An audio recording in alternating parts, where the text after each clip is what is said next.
Welcome to the ministry of Acolyting at Good Shepherd.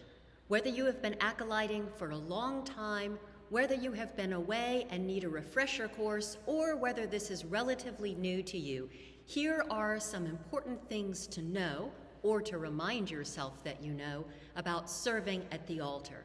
The first is, serving at the altar is one of the greatest privileges we can have as Christians. The most important thing in our Christian life happens right up there at the altar. And when you serve at the altar, whether you're an acolyte or a priest, you get to be right there. And there's nothing more exciting than that. So it's an immense privilege, but it's also a very, very joyful thing to do.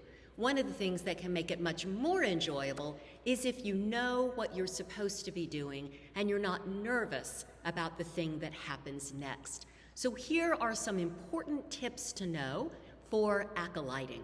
The very first and most important thing is, no matter what happens, it was supposed to happen. So even if all the banners up there fall down, if all the wine spills all over the altar, if the candles light everything on fire, everyone will think that it's normal, as long as the priest and acolytes are behaving in a calm and orderly manner. That's the secret to everything that happens up there, is if we act calm and like everything that's supposed to be happening is happening, then people in the pews will be calm and able to pray too. There are some important things that we do with our bodies when we serve at the altar, and I want to review a couple of them now. So, I'm going to start off by showing you the ways that we don't behave when we are at or near the altar. The first one, the skipper.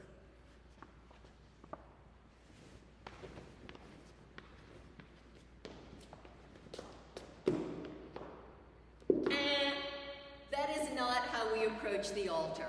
When altar servers move, they always do so reverently and deliberately, preferably with their hands clasped like this, palms together and your right thumb over your left. That's called prayer hands. You might notice that when I'm up at the altar, if I don't have anything specific to be doing with my hands will be in the prayer hands position. Our movements are always calm and stately, so that we move like this. Think of a bride processing at the wedding. That is the pace at which we move at the altar. We don't ever show boredom up at the altar, even if the priest's sermon happens to be super boring. We don't ever do this.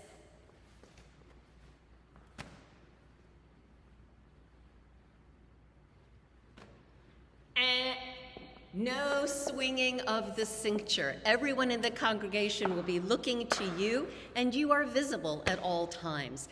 So what do you do then when you're up there at the altar and you don't know what to do with your hands? Well, there are a couple of things you can do. It's always appropriate simply to have your hands resting reverently at your sides. If, however, the priest says, "Let us pray," it's appropriate to assume prayer hands position. You can also keep your hands reverently clasped in front of you like this. What we want to avoid is arms swinging by the side, arms or hands like twiddling of the hair, or, doing something else on your face that your fingers are not supposed to be doing when you're up there at the altar, keeping in mind that you are visible at all times to everyone in the congregation, and they will take their cue from you about how to behave reverently.